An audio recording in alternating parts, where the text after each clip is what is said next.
મંત્રી રાજનાથ સિંહે રાષ્ટ્રીય સંરક્ષણ ઉદ્યોગ સંમેલન 2026નો પ્રારંભ કરાવ્યો. કેન્દ્રીય સંરક્ષણ મંત્રી રાજનાથ સિંહે નવી દિલ્હી ખાતે સંરક્ષણ ઉત્પાદન વિભાગ દ્વારા આયોજિત રાષ્ટ્રીય સંરક્ષણ ઉદ્યોગ સંમેલન 2026નો દીપ પ્રાગટ્ય કરી વિધિવત પ્રારંભ કરાવ્યો હતો. આ વર્ષના સંમેલનનો મુખ્ય વિષય અદ્યતન ઉત્પાદન તકનીકો રાખવામાં આવ્યો છે, જે અંતર્ગત અત્યાધુનિક લશ્કરી ઉપકરણોના સ્વદેશી નિર્માણ પર ભાર મૂકવામાં આવ્યો છે.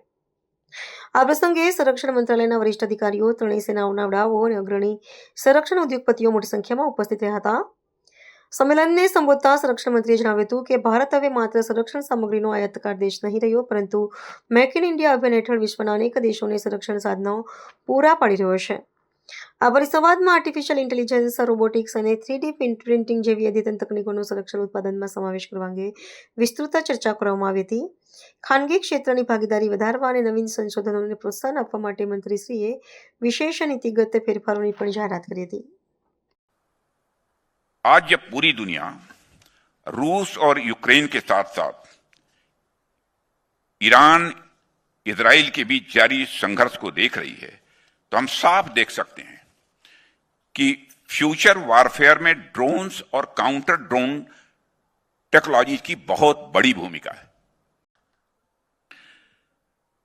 साथियों, जहां तक डिफेंस इंडस्ट्रियल इकोसिस्टम का प्रश्न है, मैं कहना चाहूंगा किसी भी देश के डिफेंस इंडस्ट्रियल इकोसिस्टम को बनाने में जहां पर बड़ी इंडस्ट्री, एमएसएमई, स्टार्टअप और इनोवेटर्स का हाथ होता है, वहीं सरकार की तरफ से देश की रक्षा जरूरतों के अनुसार क्लियर पॉलिसी पुश का भी हाथ होता है.